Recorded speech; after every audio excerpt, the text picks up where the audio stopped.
When Stephen Hawking took his last breath on March 14, 2018, the world lost one of its greatest minds. But what many people don't realize is that his final years weren't just about saying goodbye.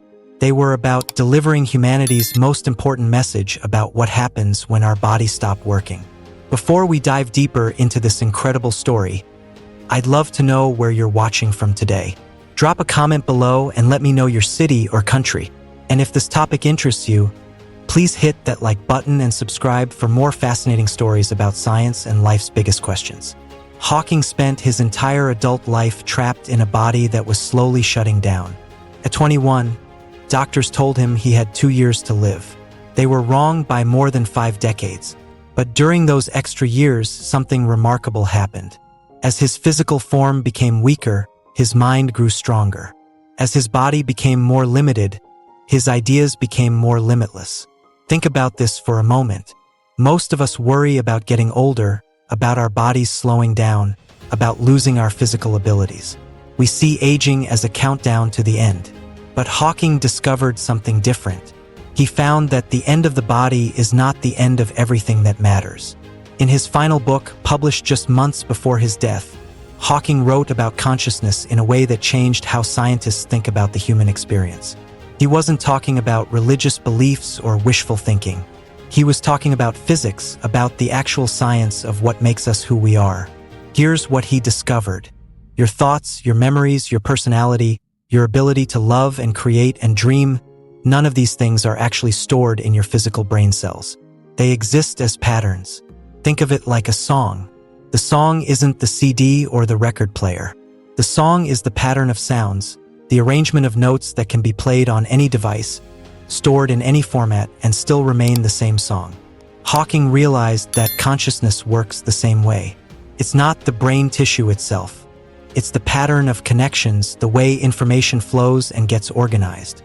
And patterns, unlike physical things, don't have to disappear when the material that holds them breaks down.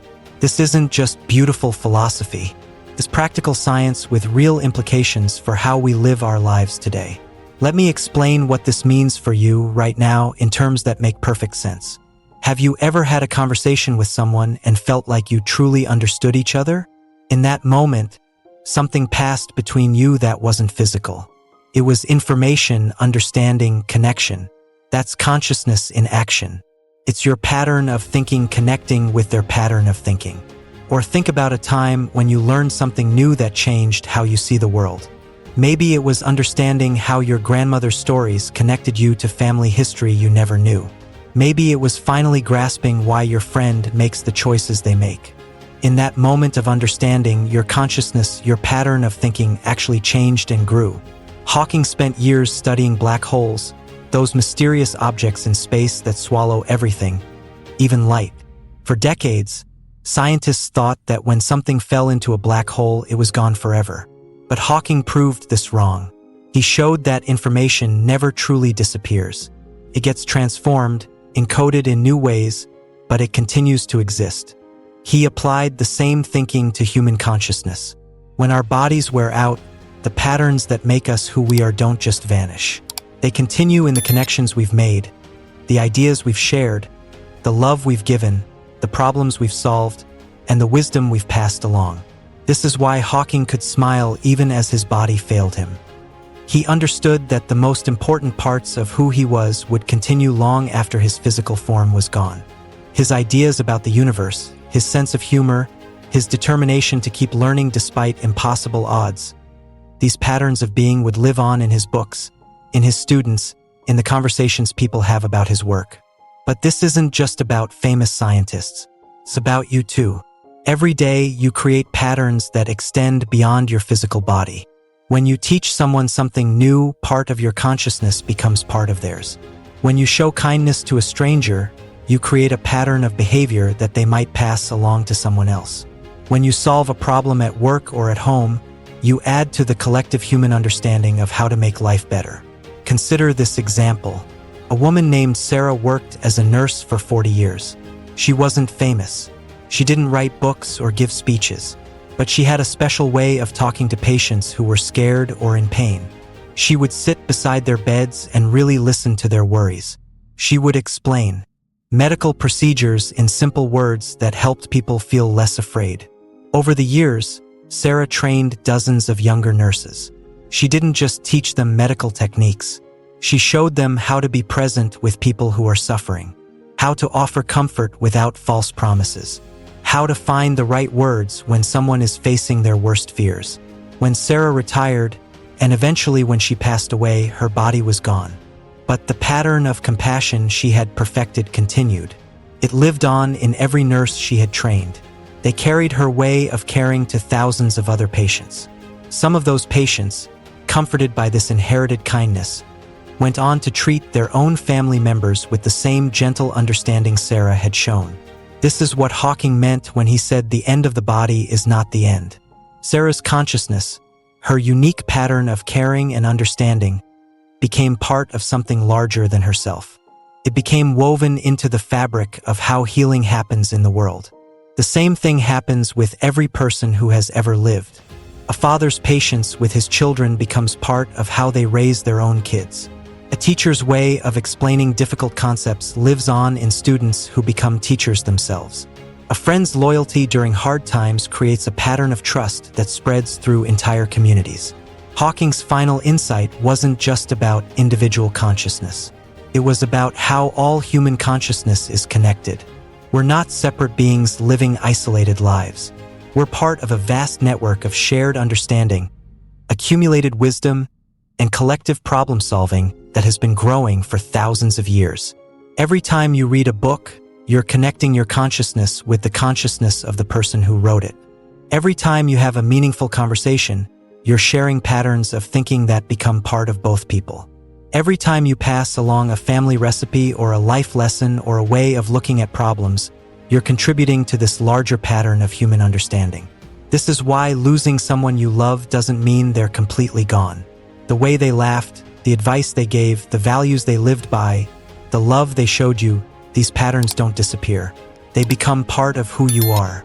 And through you, they continue to affect the world. Hawking understood this better than most people because his physical limitations forced him to live primarily through his mind. He couldn't walk or use his hands or speak without assistance. But his thoughts, his curiosity, his determination to understand the universe, these grew stronger every year. He proved that consciousness can thrive even when the body is failing. In his final months, Hawking worked on a theory that might be his most important contribution to human understanding.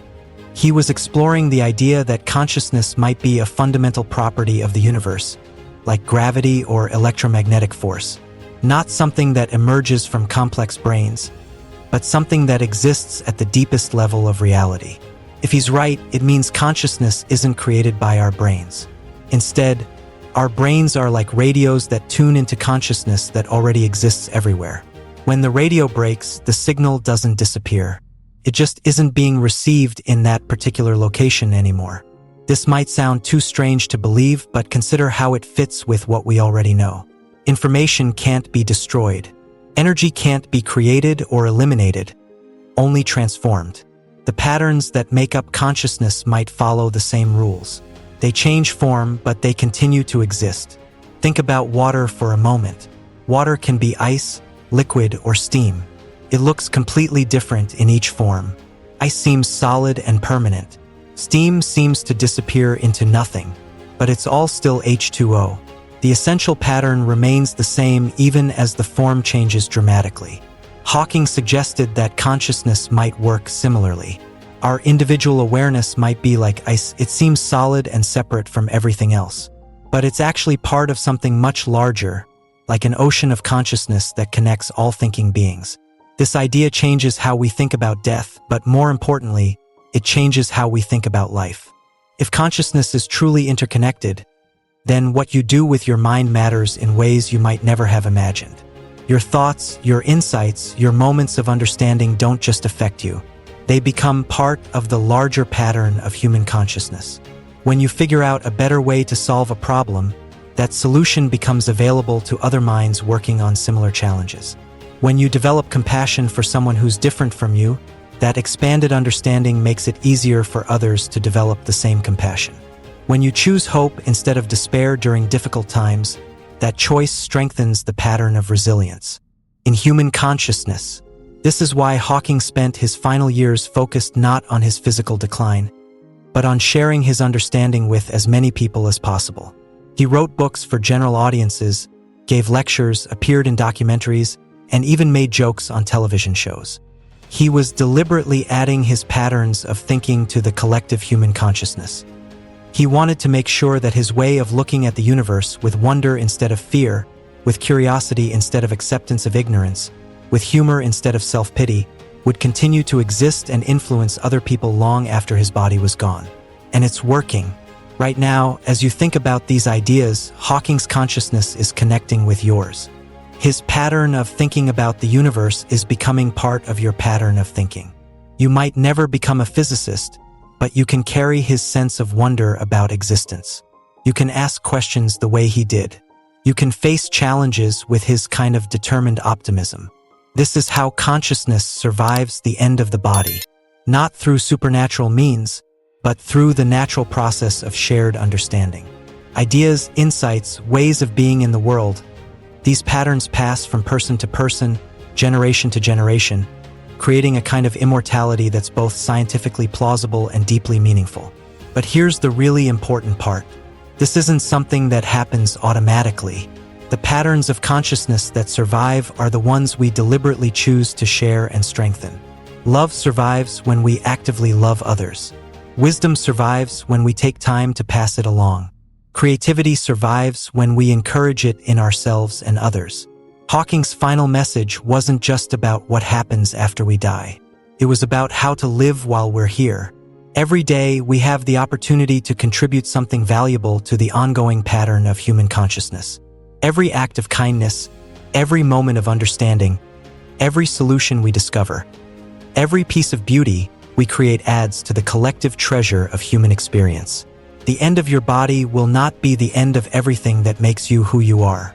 But the patterns of consciousness that continue will be determined by how you choose to live, what you choose to learn, what you choose to share, and how you choose to connect with others. This understanding can change how you approach every day.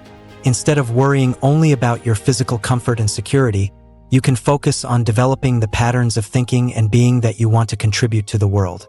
Instead of seeing aging as pure loss, you can see it as an opportunity to refine and share the wisdom you've accumulated.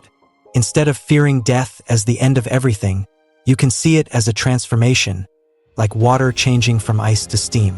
The essential patterns that make you who you are will continue in new forms, through the people you've influenced, the problems you've solved, the love you've shared, and the understanding you've contributed to the great ongoing conversation of human consciousness. Stephen Hawking's body stopped working on a quiet morning in Cambridge, England. But his consciousness, his way of thinking about the universe, his determination to understand existence despite impossible obstacles, his humor in the face of suffering, these patterns continue to influence people around the world every day. His final insight was that this isn't just true for famous scientists. It's true for every person who has ever lived and everyone who is living now. The end of the body is not the end. The patterns of consciousness we create and share are our true legacy, our actual immortality, and our most important contribution to the ongoing story of human understanding. As we come to the end of our time together today, I hope this perspective brings you some comfort and inspiration. Your consciousness, your unique way of understanding and caring about the world, is adding something valuable to the great pattern of human experience. The love you give, the problems you solve, the understanding you develop, the connections you make, these will continue long after your physical form is gone. If this video has given you a new way to think about life and death, please give it a like and share it with someone who might find comfort in these ideas.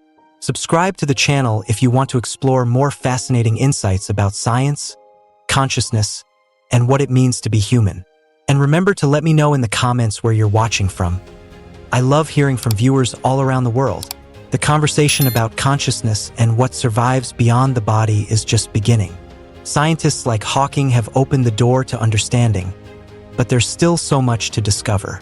Your thoughts, your questions, and your own insights are part of that ongoing exploration. The end of the body is not the end. The patterns of understanding continue, and you are part of that beautiful, endless continuation.